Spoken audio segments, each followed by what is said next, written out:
अस्सलामु अलैकुम वरहमतुल्लाहि वबरकातुहू। कैसे नादरीन, उम्मीद है कि आप सब बखैर होंगे। अल्लाह तबारक व तआला आप लोगों को खुश रखे, खैर व बरकत से नवाजे। हज़रात गिरामी, ज़िंदगी के मसाइल का बेहतरीन हल अल्लाह तबारक व तआला की तरफ रुजू होने में है। वो चाहे मेरी और आपकी निजी मसाइल हों, पर्सनल लाइफ से ताल्लुक़ रखने वाले मसाइल हों, या कौमी ज़िंदगी हो, इज्तिमाई ज़िंदगी हो, या घरेलू मामलात हों, मसाइल का बेहतरीन हल और वाहिद हल ये है कि इंसान सिद्क़ दिल से, सच्चे दिल से अल्लाह की तरफ रुजू हो।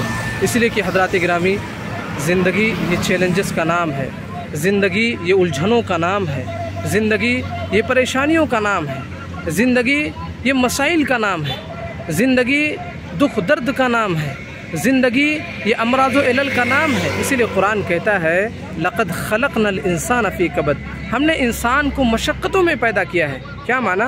यानी ज़िंदगी का ये सफ़र जो हम और आप बसर कर रहे हैं, ज़िंदगी गुजार रहे हैं, ये ऐशो आराम का सफ़र नहीं है, बल्कि हादसात से घिरा हुआ सफ़र है, मुश्किलात से घिरा हुआ सफ़र है। और हज़रात गिरामी, इन तमाम मसाइल का वाहिद हल ये है कि इंसान सिद्क़ दिल से, सच्चे दिल से अल्लाह की जानिब रुजू हो। हज़रात गिरामी, आप देखें अल्लाह के नबी सल्लल्लाहु की ज़िंदगी में जब कोई भी मामला दरपेश आता था, मुश्किलात में आप गिरते थे, परेशानी में आप जब होते थे, फ़ज़िअ इलस्सलाह, नमाज की तरफ लपकते थे, नमाज की तरफ जाते थे।